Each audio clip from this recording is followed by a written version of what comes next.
Bismillahirrahmanirrahim. Assalamualaikum warahmatullahi wabarakatuh. Pada hari ini, kumpulan kami akan membentangkan tentang peranan dan pemikiran tokoh dalam memartabatkan bahasa Melayu. Kumpulan kami terdiri daripada 3 orang termasuk saya sendiri, iaitu nama diberi Nur Atira binti Mahasan. Akad giliran 2022 09 23 10013. Assalamualaikum warahmatullahi wabarakatuh. Nama saya Nur Syafiqah binti Syarafuddin. Nombor angka giliran saya ialah 20220923100017. Assalamualaikum warahmatullahi wabarakatuh. Nama saya Nur Syafiza Nasuha binti Muhammad Saufi. Angka giliran 20220923100018. Untuk pengetahuan, kumpulan kami telah memilih 2 tokoh yang hebat dalam memartabatkan bahasa Melayu. Tokoh tersebut adalah tokoh Abdul Hassan dan R.O. Winston. Saya teruskan kepada tokoh Abdul Hassan, nama diberi Prof. Emeritus Dr. Abdul Hassan, dilahirkan di Teluk Ansur, Intan Perak pada 20 Mac 1942. Beliau memperoleh ijazah sarjana muda pada tahun 1967 dan ijazah sarjana muda pada tahun 1969 dalam jurusan Linguistik Bahasa Melayu di Universiti Malaya dan PhD dalam bidang Linguistik Am di Universiti Edinburgh, Scotland. Beliau juga merupakan bekas tenaga pengajar di Universiti Sains Malaysia USM pada tahun 1947 di unit pengajian bahasa dan menjadi Profesor Bahasa Melayu pada tahun 1980 dan beliau bersara pada tahun 1997. Beliau merupakan ahli seumur hidup Persatuan Penterjemah Malaysia PPM dan Persatuan Linguistik Malaysia PLM. Seterusnya, saya akan meneruskan dengan peranan Abdullah Hassan dalam memartabatkan bahasa Melayu. Profesor Abdullah Hassan adalah antara sarjana yang kuat memperjuangkan peranan bahasa Melayu sebagai bahasa pengantar pendidikan demi memandaikan rakyat bagi mengekalkan nilai dan jati diri melalui himpunan memori bangsa yang dipindahkan hanya melalui bahasa peribumi dan demi membina kreativiti peribumi. Profesor Abdullah Hassan juga bergerak aktif dalam aktiviti Persatuan Bahasa. Beliau adalah ahli seumur hidup Persatuan Penterjemah Malaysia iaitu PPM dan Persatuan Linguistik Malaysia iaitu PLM.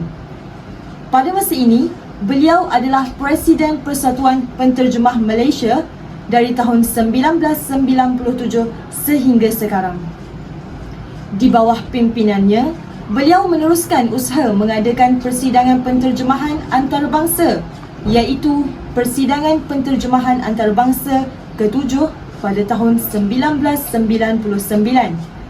persidangan yang ke-8 pada tahun 2001, persidangan yang ke-9 pada tahun 2003 dan persidangan yang ke-10 pada tahun 2005 dan yang terakhir persidangan penterjemahan antarabangsa ke-11 yang diadakan pada November 2007.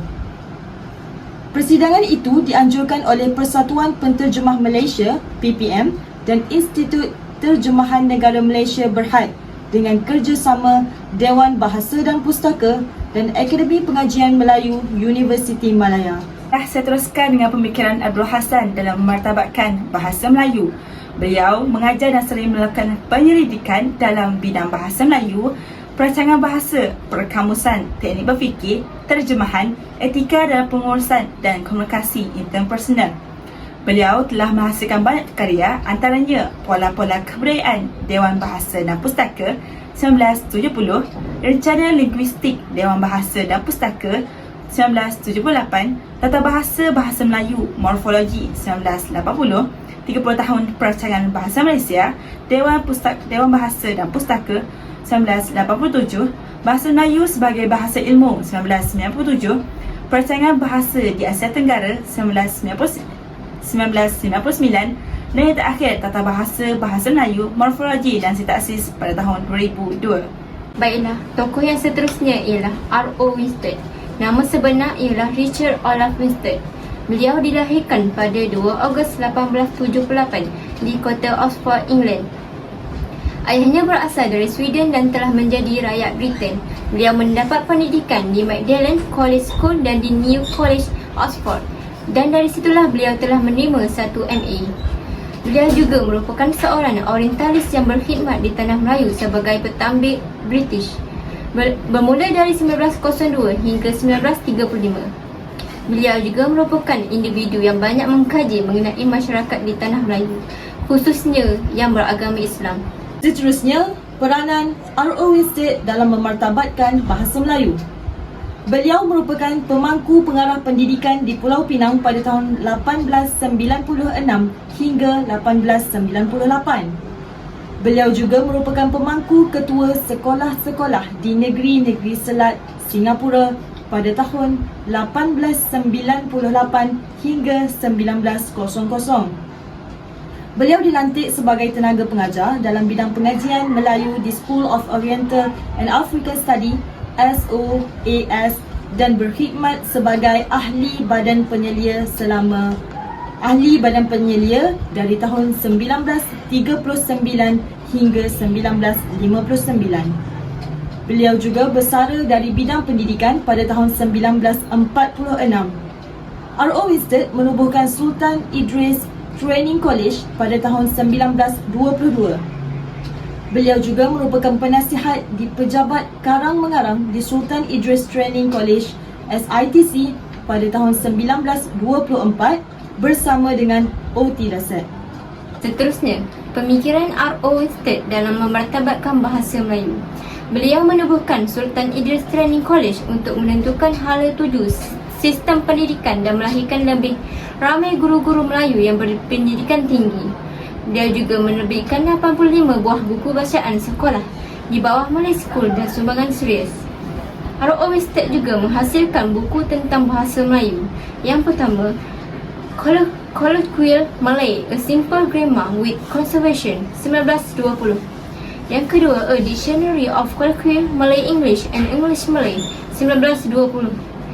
Berikut merupakan contoh buku yang dihasilkan oleh Winstead.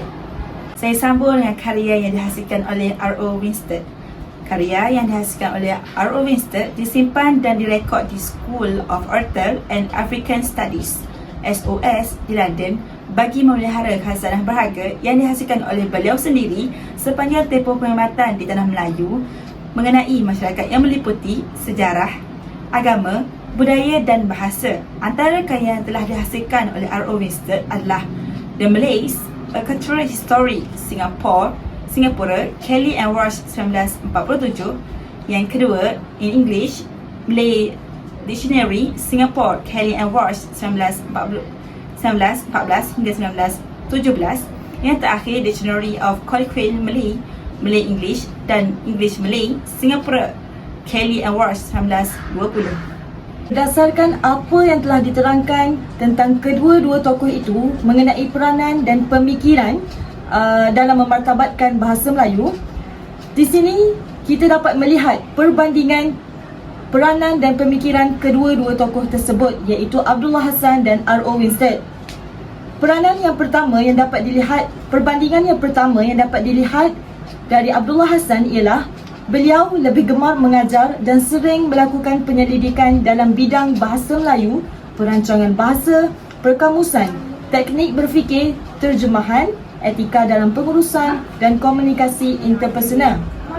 Melalui penyelidikan yang dilakukannya dalam bidang tersebut, ia akan membantu lebih ramai masyarakat di luar sana untuk meningkatkan lagi kualiti bahasa Melayu mereka.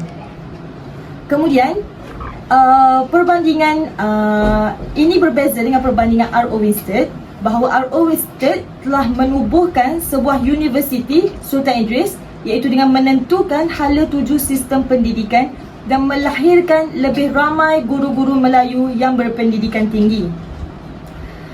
Dengan adanya lebih ramai pendidik yang mengajar subjek bahasa Melayu ini, dengan ini penting kerana ilmu yang akan disampaikan itu akan dapat memberi manfaat kepada lebih ramai pelajar baru di luar sana kerana pelajar-pelajar inilah yang akan menjadi tulang belakang kepada negara untuk memartabatkan lagi bahasa Melayu. Perbandingan yang kedua yang ingin dijelaskan di sini ialah bahawa Abdullah Hassan sangat bergiat aktif dalam aktiviti persatuan bahasa. Dengan kerjasama yang dilakukan oleh Abdullah Hassan dengan ahli persatuan yang lain dalam meningkatkan dalam memartabatkan lagi bahasa Melayu ini, dengan tak apa sambung. Perbandingan yang kedua ialah Abdullah Hassan bergiat aktif dalam aktiviti persatuan bahasa. Beliau bekerjasama dengan ahli persatuan yang lain dalam meningkatkan lagi martabat bahasa Melayu di peringkat yang lebih tinggi. Seterusnya, peranan yang kedua R.O. Winstedt ialah beliau banyak mengkaji mengenai masyarakat di tanah Melayu khususnya yang beragama Islam. Jadi, dengan kajian yang dilakukan oleh R.O. Winstedt ini, ia dapat membantu R.O. Winstedt lebih mendalami tentang asal-usul orang Melayu, dan dengan ini R.O. Winstedt dapat memikirkan lagi cara untuk meningkatkan lagi martabat bahasa Melayu. Dia kata setiap tokoh mempunyai peranan dan pemikiran yang berbeza. Oleh itu, cara-cara yang konkret dan pragmatik perlulah diambil untuk memartabatkan bahasa Melayu. Istilah jangan lupa diri sering didengari di Malaysia. Istilah ini merupakan satu frasa yang menyatakan bahawa seseorang itu harus ingat akan asal-usul diri sendiri. Bak kata pepatah, yang kurit itu kundi, yang merah itu saga, yang baik itu budi, yang indah itu bahasa. Itu sahaja daripada kami. Sekian, terima kasih.